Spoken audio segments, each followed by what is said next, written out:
One welcome to Skill I Q में आपका स्वागत है। तो हम कर रहे थे हमारे सीजीएल के पीवाईक्यूज़ इंग्लिश के, और हम जो है पहुंच चुके हैं शिफ्ट एक।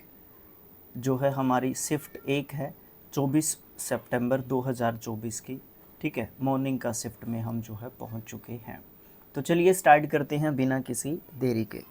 तो देखते हैं, सबसे पहला क्वेश्चन ये कहता है हमें कि मोस्ट अप्रोप्रिएट एंटोनियम को बताना है जो भी अंडरलाइन वर्ड है इस सेंटेंस में से। It was difficult to accommodate, ये स्पेलिंग बहुत इंपॉर्टेंट है भाई। 2024 के सीजीएल में तो आपने देखा है, पिछले इतने शिफ्ट्स आपने देख लिए हैं, तो धूम मचाई हुई है इस वर्ड ने। ठीक है, accommodate. it was difficult to accommodate the avariciousness avariciousness। ठीक है, NESS एंडिंग वर्ड है, तो ऑफ कोर्स आपका ये एक नाउन जो है वर्ड आपको देखने को मिलेगा। ठीक है, और अगर ये यहाँ तक होता तो ये आपका एक एडजेक्टिव वर्ड आपको देखने को मिलता। ठीक है, तो इसका मतलब क्या होता है? अच्छा, ऑफ द पीपल। ठीक है, तो इसका मतलब क्या होता है? सबसे पहले तो हमें यही जो है देखना पड़ेगा कि इस वर्ड का मतलब क्या है हमारा। इसका मतलब आप बोल सकते हो लोभी बोल सकते हो, ठीक है, लालची बोल सकते हो, है ना। एक वर्ड और बोल सकते हो कंजूस। ठीक है, कंजूस भी आप इसका मतलब बोल सकते हो। ठीक, अच्छा, उसके it was difficult to accommodate the avariciousness of the people. ठीक है, तो यहाँ पे हमारे चार वर्ड्स आपको देखने को मिल रहे हैं। तो सबसे पहले हम देखते हैं कि जेनरोसिटी, जो कि आप हमारा एक नाउन जो है वर्ड यहाँ पे रहेगा। और जेनरोसिटी का मतलब क्या होता है? उदारता बोल सकते हो आप लोग। ठीक है, उदारता, हाँ ठीक है, उदारता बोल सकते हो आप लोग। दानशीलता बोल सकते हो। ठीक है, दानशीलता बोल सकते हो।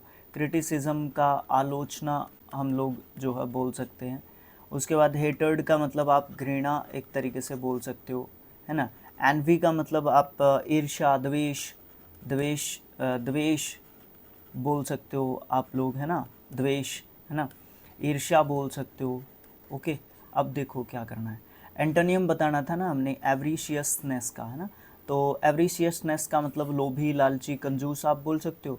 तो इनमें से घृणा हो नहीं सकता, आलोचना नहीं हो सकता, ईर्ष्या नहीं हो सकता। तो जेनरोसिटी जो है हमारा क्या होगा? सही आंसर हमें देखने को मिलेगा। ठीक है, अच्छा, उसके बाद है हमारा पैसिव वॉइस में चेंज करना है। He has written a best novel.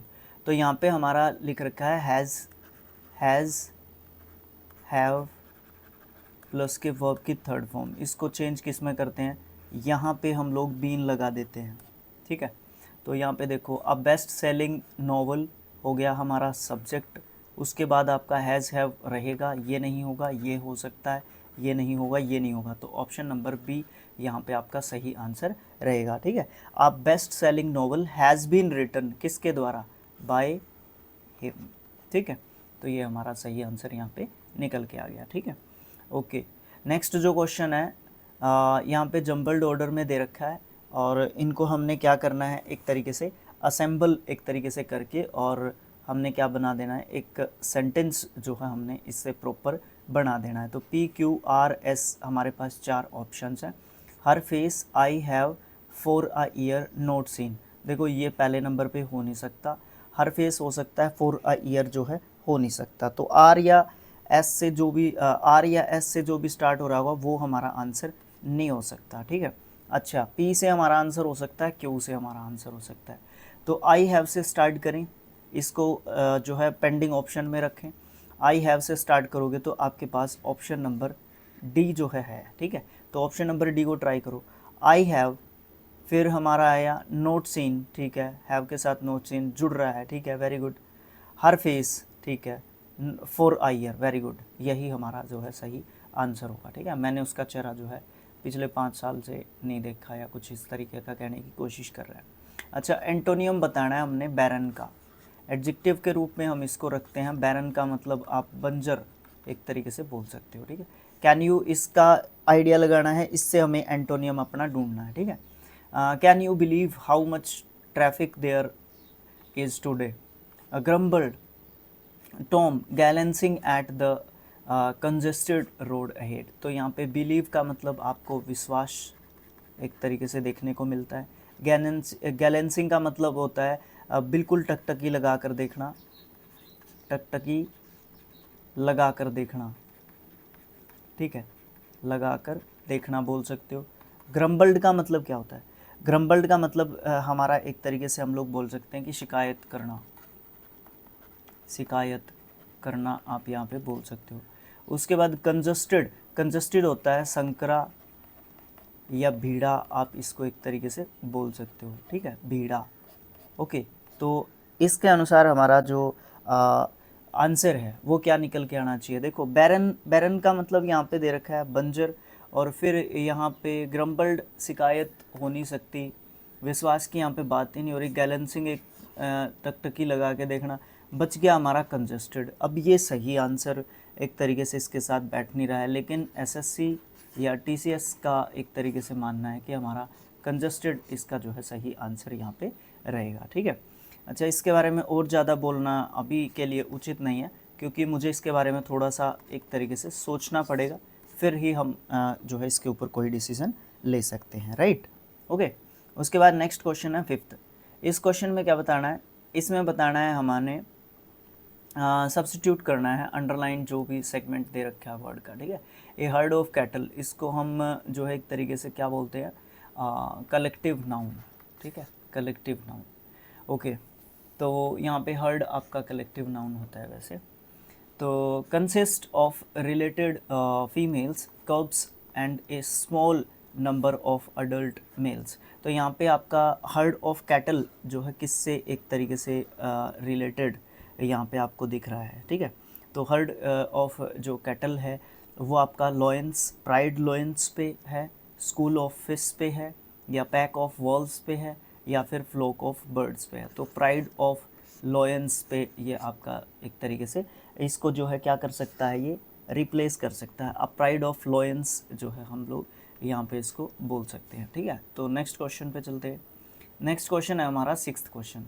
6th question क्या कहता है कि ईडियम का हमने मीनिंग बताना है। A time when money might unexpectedly be needed, जब बहुत ज़्यादा पैसे की एकदम से जब पैसे की ज़रूरत पड़ती है तो उसको रेनी डे जो है एक तरीके से हम लोग बोलते हैं। उसको रो डील नहीं बोलते, उसको रैश ऑफ समथिंग नहीं बोलते, रैप ओवर द नोकल्स एक तरीके से नहीं बोलते हैं। तो रेनी डे एक ऐसा टाइम होता है, एक ऐसा डिफ़िकल्ट जो है टाइम होता है जिसमें हमें किसकी ज़रूरत पड़ती है? एकदम से इमीडिएटली पैसे की ज़रूरत हमें पड़ती है। नेक्स्ट क्वेश्चन है 1 वर्ड सब्स्टिट्यूशन का क्वेश्चन है।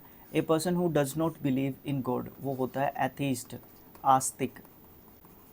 कौन होता है वो? आस्तिक होता है। एनार्की, अराजकता, अराजकता, ठीक है। उसको भगदड़ या इस तरीके का माहौल जो होता है वो एनार्की। एमतुर, शौकीन, ठीक है, शौकीन इसको बोल सकते हैं। Autocrat, A type of government एक तरीके से आपको देखने को मिलती है ऑटोक्रेट, ठीक है, जिसमें ऑटोक्रेसी जो है एक गवर्नमेंट का टाइप है, और ऑटोक्रेट उसमें जो है गवर्नमेंट चलाता है। तो तानाशाह आप इसको बोल सकते हो, ठीक है। और ऑटोक्रेसी क्या होती है? तानाशाही, ए टाइप ऑफ गवर्नमेंट, क्रेसी ए टाइप ऑफ गवर्नमेंट, ठीक है। ओके, नेक्स्ट क्वेश्चन है हमारा इनकरेक्टली स्पेल्ट वर्ड बताना है, इसमें से कौन सा है? मेजरमेंट, यू नहीं दे रखा, यही गलत हो गया यहाँ पे आपका, ठीक है। रीज़न, आपके क्षेत्र को हम लोग बोलते हैं रीज़न, ठीक है। स्ट्रेंथ, आपकी शक्ति, पावर उसको बोलते हैं, ठीक है। कॉन्फिडेंटल मतलब आपको जो है काफ़ी कॉन्फिडेंस है, आपको काफ़ी क्या है, विश्वास, विश्वस्त, विश्वस्त आप एक तरीके से आपको बोल सकते हो। मेजरमेंट, मापन आप इसको बोल सकते हो। यहाँ पे गलती जो है कहाँ पे आपको देखने को मिल रही है? MEA, उसके बाद आपका UR, ठीक है, UR, फिर E आएगा आपका, ठीक है, UR, ये दोनों कट जाएंगे, E, मेज़र, है ना, फिर MENT, है ना। ये S को काट के, SE को काट के U लिख दो आप, तो ये आपका मेजरमेंट आपका सही स्पेलिंग हो जाएगा। नेक्स्ट क्वेश्चन है अप्रोप्रिएट ऑप्शन ढूंढना है जो भी अंडरलाइंड वर्ड है उसका सेंटेंस के अंदर।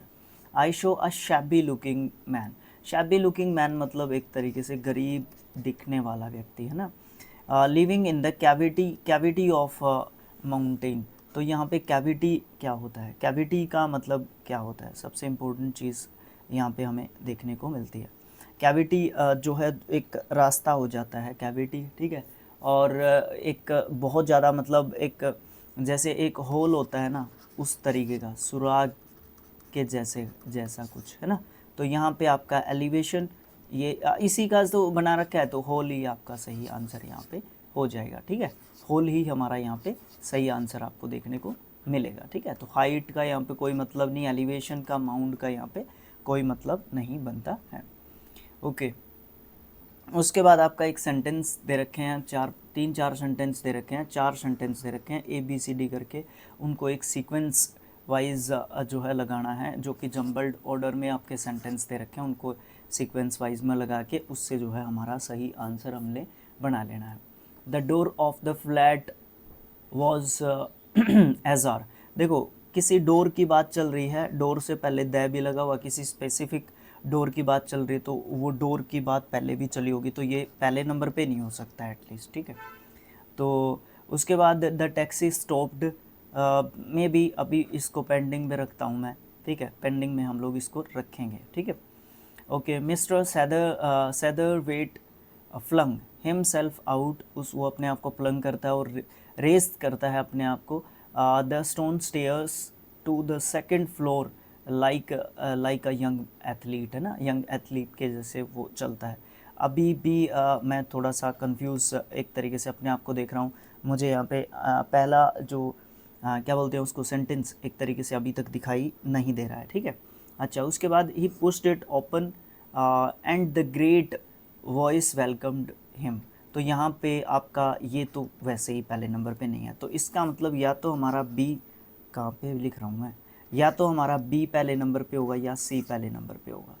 तो यहाँ पे बी है, इसको ट्राई कर सकते हैं, ए को ट्राई नहीं करेंगे, इसको भी ट्राई कर सकते हैं, इसको भी ट्राई नहीं करेंगे, ठीक है, ये हमारा रहेगा, ठीक है। तो हम बी से ट्राई करते हैं और बी से हमारा द टैक्सी स्टॉप्ड, इसका मतलब कंफर्म हो चुका है कि ये पहले नंबर पे आपका रहेगा, ठीक है। अब ये देखो कि ए उसके बाद फिट बैठ रहा है या सी फिट बैठ रहा है, बस एक चीज़ देखनी है, उसके बाद ए या सी में से हमारा आंसर हमें देखने को मिल जाएगा। द टैक्सी स्टॉप्ड, ए को देखता हूँ मैं, the door of the flat was ajar, ये फिट नहीं बैठ रहा, तो ऑप्शन नंबर सी हमारा सही आंसर हो जाएगा। अब एक बार इरेज करके सही तरीके से हम ऑप्शन नंबर सी को एक बार बना लेते हैं, क्योंकि सेंटेंस थोड़ा सा अलग टाइप का है, इसलिए थोड़ा सा इसको एक बार बना लेते हैं, ठीक है। ओके, चलो भाई, देखो पहले नंबर पे हमारा बी आया, द टैक्सी स्टॉप्ड, ठीक है। उसके बाद सी, मिस्टर सैदरवेट फ्लंग हिमसेल्फ आउट, हाँ ठीक है, उससे बाहर निकला और वो पत्थरों की जो सीढ़ियाँ थी उनसे दौड़ता हुआ सेकंड फ्लोर पे गया एक यंग एथलीट के तरीके से।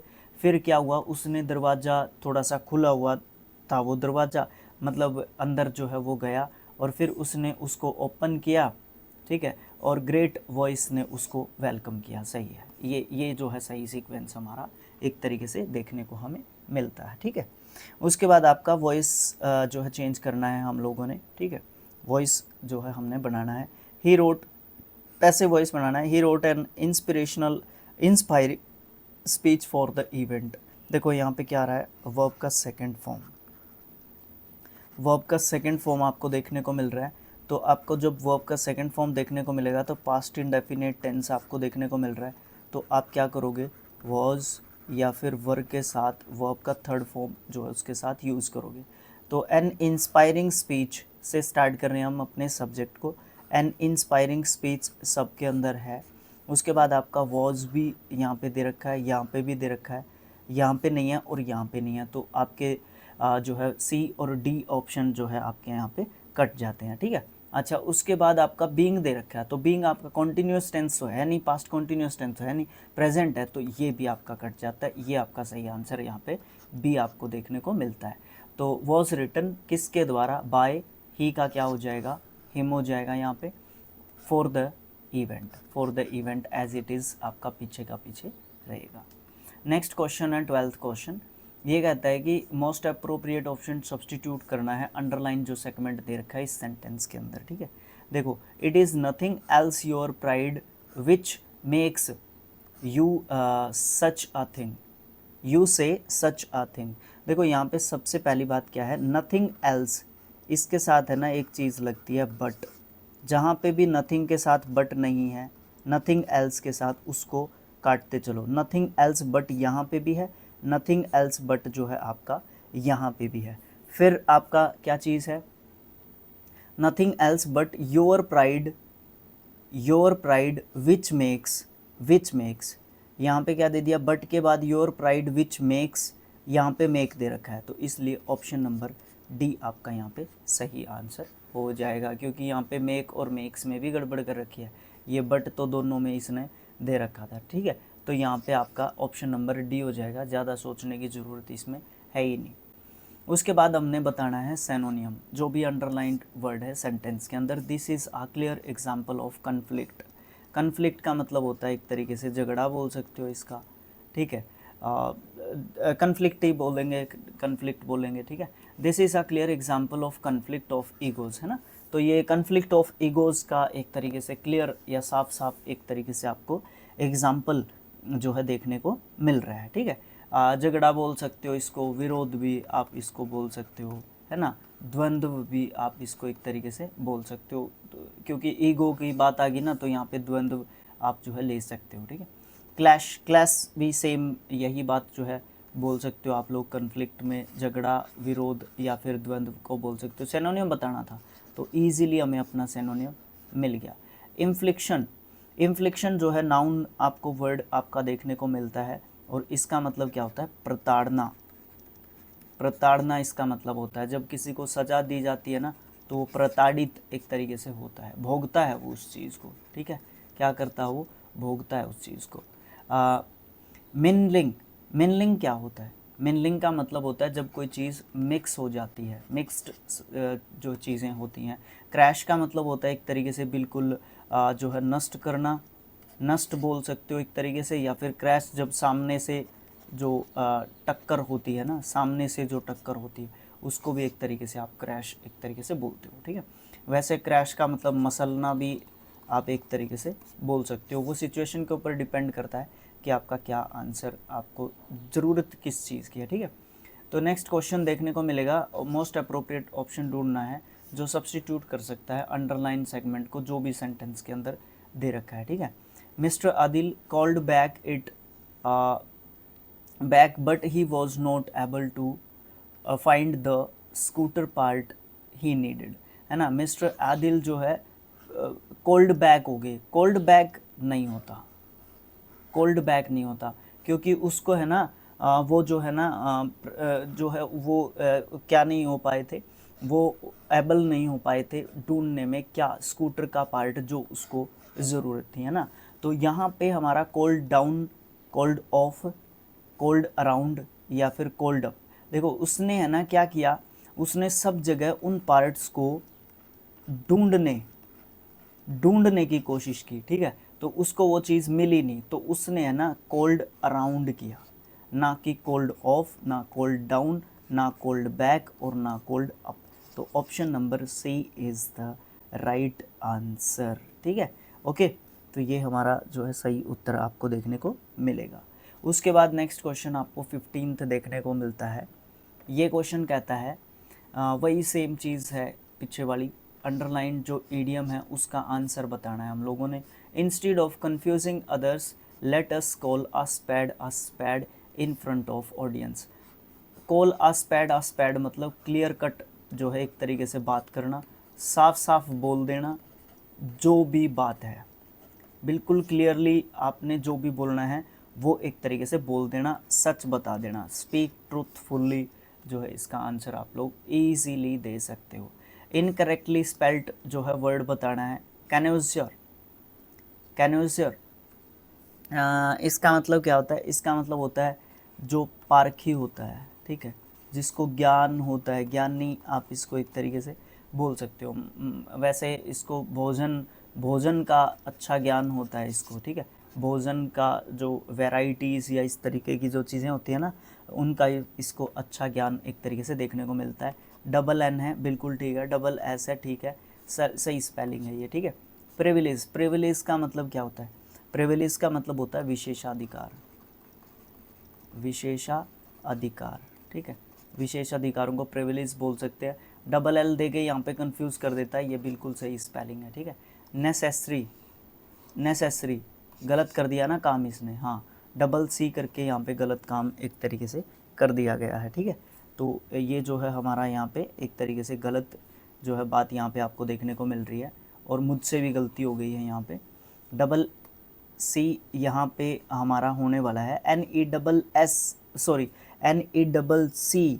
NESS और फिर हमारा क्या आपको देखने को मिल रहा है ARY, हाँ ठीक है, NEC, एक सी होगी यहाँ पे, आपको डबल सी देखने को नहीं मिलेगी, ठीक है। तो ऑप्शन नंबर बी में आपका बताना है, इनकरेक्टली बताना था ना, तो ऑप्शन नंबर बी है। डायलेमा की स्पेलिंग ऑटोमेटिकली सही हो जाती है, इसका मतलब होता है द्विधा, ठीक है। द्वंद्व भी बोल सकते हो, इस द्वंद्व में और ऊपर जो द्वंद्व आया था उसमें बहुत ज़्यादा फ़र्क है। इसमें हम है ना द्विधा की स्थिति में होते हैं, हम दो ऑप्शंस के बीच में से एक जो है हमें चूज़ करना होता है, उसको हम अच्छे तरीके से चूज़ नहीं कर पाते हैं, ठीक है। अरे भाई कई बार है ना बहुत ज़्यादा दिक्कत हो जाती है रिकॉर्ड करते करते समय ना।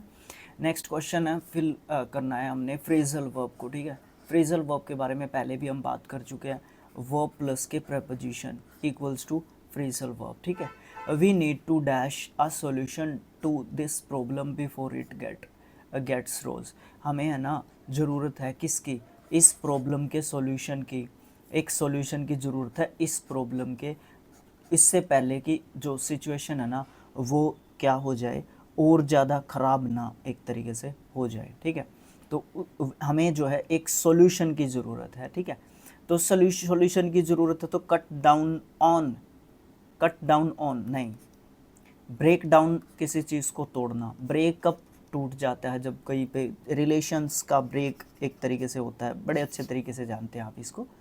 कम अप विद, वेरी गुड, एक जो है सॉल्यूशन के साथ आपके सामने जो है प्रेजेंट होने की यहाँ पे बात होती है। We need to come up with, हमें जो है एक चीज़ के साथ आना पड़ेगा, और वो चीज़ क्या है? एक सॉल्यूशन है, ठीक है। और किस से रिलेटेड? इस प्रॉब्लम से रिलेटेड, उससे पहले कि वो प्रॉब्लम और ज़्यादा बड़ी ना हो जाए, ठीक है। ओके भैया, नेक्स्ट जो हमारा क्वेश्चन है, ऑप्शन ढूंढना है हमें, मीनिंग बताना है, अंडरलाइन जो वर्ड है उसका सेंटेंस के अंदर, ठीक है। This building is colossal and it can hold a village population in it. Colossal का मतलब क्या होता है? ह्यूज, बहुत बड़ी, विशाल, ठीक है, विशाल या बड़ी भी बोल सकते हो, यहाँ पे बिल्डिंग की बात चल रही है ना, तो बहुत बड़ी जो है बिल्डिंग है, हाँ, वेरी ह्यूज, यही हमारा सही आंसर आपको देखने को यहाँ पे मिल जाएगा, ठीक है। अच्छा, सिनोनियम बताना है हम लोगों ने, मैवरिक का नया सा वर्ड है, अच्छा वर्ड आपको यहाँ पे देखने को मिल रहा है, ठीक है। और एडजेक्टिव वर्ड आपको ये देखने को मिल रहा है, मनमोजी आप इसको बोल सकते हो, मन मर्जी के मुताबिक जो काम करता है, ठीक है। मर्जी की तो काम कर लिया, नहीं की तो काम नहीं किया, ठीक है। तो कन्फॉर्मिस्ट जो है हमारा क्या होता है? कन्फॉर्मिस्ट का मतलब होता है जो फॉलोवर होता है, जो एक तरीके से क्या करता है, जो हमें फॉलो करके एक तरीके से चलता है। बौमिन क्या होता है? बौमिन भी कुछ इसी तरीके का होता है, इसको वैसे रूढ़ी मुक्त एक तरीके से बोलते हैं, रूढ़ी मुक्त, है ना, क्योंकि रूढ़ी जो जो हमारी चीज़ें होती हैं ना, वो जो शुरू से चीज़ें चलती आ रही हैं उन्हीं को फॉलो करने से जो मना कर देता है, एक्चुअली ये नहीं होता, ये अलग होते हैं दोनों, एक दूसरे के एंटोनिम्स हो सकते हैं। ऑर्थोडॉक्स और फॉलोवर ये सेम होते हैं, ऑर्थोडॉक्स भी वही होता है, फॉलोवर भी वही होता है, और कन्फॉर्मिस्ट भी एक तरीके से वही होता है।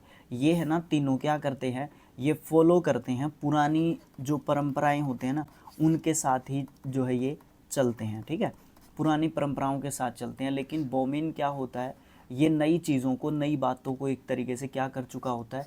एक्सेप्ट एक तरीके से कर चुका होता है। तो इसके लिए आपका सिनोनियम मैवरिक जो मनमोजी है वो बोमिन होता है एक तरीके से, ठीक है, क्योंकि वो नई चीज़ों को ज़्यादातर मान रहा होता है। मनमोजी के साथ आप इसको जोड़ सकते हो, नहीं तो तीनों जो है आपका सेम जो है बात एक तरीके से बोल रहे हैं, ठीक है। तो यहाँ पे एरर बतानी है हम लोगों ने इस सेंटेंस में। Camels tend to move slowly than other domestic animals in the plains. देखो क्या हो रही है, दो चीज़ों के बीच में जो है तुलना हो रही है, एक तो कैमल के बीच में और एक ये अदर जो डोमेस्टिक एनिमल्स होते हैं इनके बीच में। देन भी यहाँ पे दे रखा है, देन के बाद जो चीज़ होती है और देन से पहले जो चीज़ होती है, देन से पहले वाली चीज़ के साथ देन से बाद वाली चीज़ के साथ क्या होती है, कंपैरिजन होती है, और वहाँ पे होती है कंपैरेटिव डिग्री, ठीक है। यहाँ पे आपकी ये कंपैरेटिव डिग्री नहीं है, कंपैरेटिव डिग्री स्लोवर बनेगी इसकी, ठीक है, स्लोवर। तो ये मूव स्लोली, यहाँ पे आपको गड़बड़ देखने को मिलती है, तो ये सही आंसर यहाँ पे हमारा हो जाएगा। अच्छा भाई, अब हम लोग पहुँच चुके हैं किसके पास, अब हम लोग पहुँच चुके हैं अपने क्लोज टेस्ट के पास। तो क्लोज टेस्ट को देख लेते हैं। ये मैथमेटिशियन है फ्रेडरिको एंड्रिला मेंटिला, ये मैथमेटिशियन है, इनके बारे में ये है। ये ग्रू अप हुए थे कोलंबिया के अंदर, और ये एक डैश स्टूडेंट रहे, बट गिफ्टेड रहे मैथ में। तो ये डैश स्टूडेंट रहे मतलब एक नेगेटिव मीनिंग वाला वर्ड हमें चाहिए होगा, ठीक है, ओके। तो एप्रीहेंसिव, इनडिफरेंट, या फिर एपोलोजेटिक या एक्सीलेंट। एपोलोजेटिक और एक्सीलेंट हो ही नहीं सकता, एप्रीहेंसिव तो वैसे ही नहीं होगा। तो ये एक इनडिफरेंट जो है स्टूडेंट रहे, ठीक है, मतलब इनके अंदर कोई ख़ास जो है बात नहीं थी, लेकिन ये स्टूडेंट जो है मैथ के गिफ्टेड स्टूडेंट्स थे, स्टूडेंट्स में से एक थे, ठीक है। तो ऑप्शन नंबर सी जो है यहाँ पे सही आंसर होगा। उसके बाद क्या है, he was failing most of his classes at high school in Bogota when someone dash him to apply to MIT। देखो ये जो है लगातार फेल होते रहे थे अपनी हाई स्कूल की क्लासेस में, लेकिन बोगोटा में जब पढ़ रहे थे ये, तो इनको किसी ने इनको ये बोला कि तू मैथ में अच्छा है, तो इनको किसी ने बोला कि तू मैथ में अच्छा है, तो तू जो है स्पेशली MIT में एडमिशन क्यों नहीं लेता, यानी कि MIT में अप्लाई क्यों नहीं करता तू। तो डिसुएडेड, रिमूव्ड, सजेस्टेड या फिर डिसप्रिटेड। तो सजेस्टेड, इसको इनको किसी ने सजेस्ट किया था कि तू वहाँ पे ट्राई करके देख ले, शायद अगर तेरा एडमिशन हो जाए वहाँ पे तो बहुत अच्छा आपको हो जाएगा, क्योंकि मैथ्स में तो एटलीस्ट तू अच्छा कर ही सकता है। He had not heard of the school, उसने इस तरीके के किसी स्कूल के बारे में सुना ही नहीं था। To his surprise he got in and he went to scholarship. देखो उसके लिए ये एक आश्चर्यजनक बात भी थी, उसको वहाँ पे एडमिशन भी मिल गया और उसको स्कॉलरशिप बेस पे जो है एडमिशन भी मिल गया, और स्कॉलरशिप बेस पे उसने अपनी पढ़ाई शुरू कर दी। मैथमेटिकली अगर गणितीय रूप से देखें तो उसने अच्छा किया।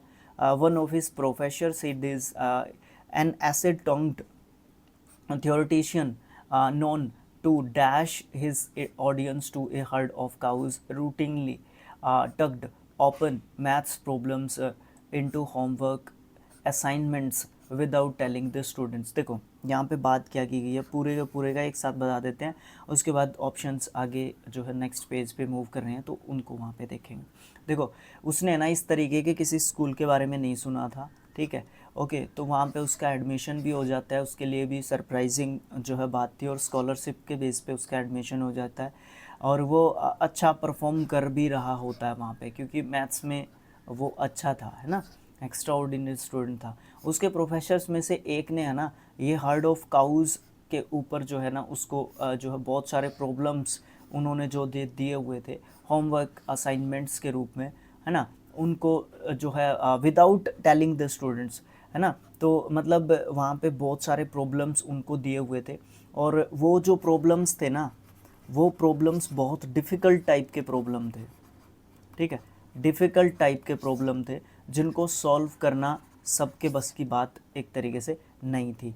तो जो थियोरटिकल है, नॉन टू किसके लिए नॉन टू है, कंपेयर या स्ट्रेंगुलेट या फिर मैलिन या फिर डिफरेंटिएट जो है हम यहाँ पे बोल नहीं सकते, ओके। और आपका उसके बाद आपका देखने को आपको मिलेगा, उसके बाद आपका कंपेयर आप जो है कर नहीं पाओगे, ये एक जगह नहीं रख पाया ना मैं, ये भी दिक्कत है। He had mathematically did well, उसने अच्छा किया था। उसके प्रोफेसर्स में से एक ने ऐसे टर्म थियोरटिकल जो नॉन थी उसके लिए उसको क्या किया था, फिर उसने उसको, हाँ वेरी गुड, हाँ हाँ ठीक है ठीक है ठीक है, कंपेयर, कंपेयर हमारा यहाँ पे सही आंसर होगा। ठीक है, कंपेयर यहाँ से आ जाओ, यहाँ से one of his professor an ऐसे termed theoretician known to compare, compare his audience, हाँ उसकी ऑडियंस के साथ उसने कंपेयर किया और उस ए हर्ड ऑफ काउज कुछ इसी तरीके का, हाँ ठीक है ठीक है ठीक है, यहाँ पे कंपेयर आपका जो है सही आंसर यहाँ पे देखने को मिल रहा है। उसके बाद ये पैसेज है ना थोड़े से परेशान करते हैं, इसके लिए ज़्यादा प्रैक्टिस करनी चाहिए, मुझे ऐसा लगता है पर्सनली भी। This had never been solve by anyone, हाँ यहाँ पे दे रखी है ये बात कि ये जो सम्स थे ना वो किसी के द्वारा भी सॉल्व नहीं किए गए थे। एंड्रीला सॉल्व वन, और एंड्रीला ने क्या किया, उनमें से एक को सॉल्व कर दिया था। हाँ अभी समझ में आ रही है कहानी।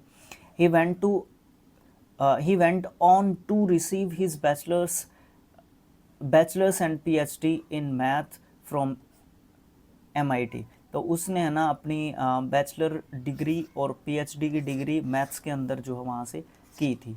But his academic experience also one of isolation, मतलब उसका जो एकेडमिक एक्सपीरियंस था, अनुभव था जो वो जो है ना एक आइसोलेशन टाइप का रहा था। ठीक है, मतलब वो आइसोलेशन आप जो है ये बोल सकते हो कि वो है ना एक इंट्रोवर्ट टाइप का इंसान था जो अकेले रहना बहुत ज़्यादा पसंद एक तरीके से करता था। Part of it had to do with his own dash, part of it was cultural। ठीक है, तो इंट्रोवर्जन या फिर मोलिस्टेशन या फिर आपका क्वांटिफिकेशन या फिर इंटरोगेशन, तो यहाँ पे ये तीनों ही हटा दो। इंट्रोवर्जन, इंट्रोवर्जन एक तरीके से यहाँ पे आपको सही आंसर जो है देखने को मिलेगा, क्योंकि यहाँ पे इसने कहा ना, कहाँ गया कहाँ गया कहाँ गया कहाँ गया, ये रहा। But is experience, academic experience was also one of isolation. इस वर्ड ने ये डिसाइड कर दिया कि यहाँ पे इंट्रोवर्जन आपका आने वाला है। ठीक है, तो ये चीज़ आपको देखने को मिलेगी। अच्छा, as a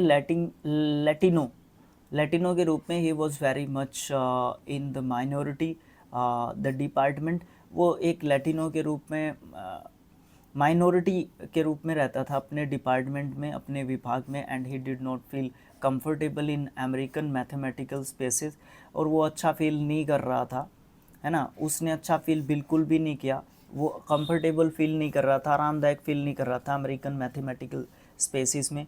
no one did had tried explicitly, किसी ने भी एक्सप्लिसिटली उसको क्या नहीं किया, एक्सक्लूड नहीं किया, इनकॉर्पोरेट नहीं किया, फैब्रिकेट नहीं किया, या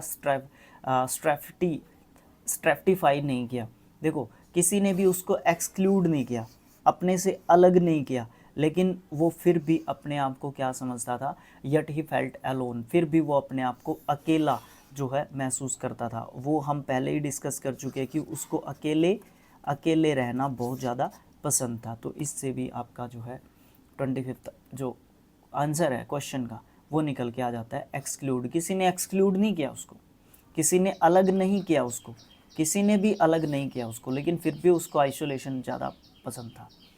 in math, collaborating with others opens up new kinds of learning and thinking, but in his 9 years at MIT, Andrila worked with others only twice, है ना, उसने लोगों के साथ बहुत कम काम किया, वो अपनी जो मस्ती है अपने ही तरीके से जो है काम करता था, उसको अकेले रहना उसको बहुत ज़्यादा पसंद एक तरीके से था।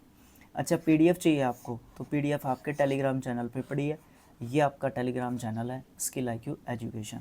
इसके लिए आपको करना क्या है, इसके लिए आपको वीडियो को लाइक करना है, ठीक है, शेयर करना है और कमेंट करना है। क्वेश्चन का आंसर कमेंट बॉक्स में आप लिख के बता सकते हो।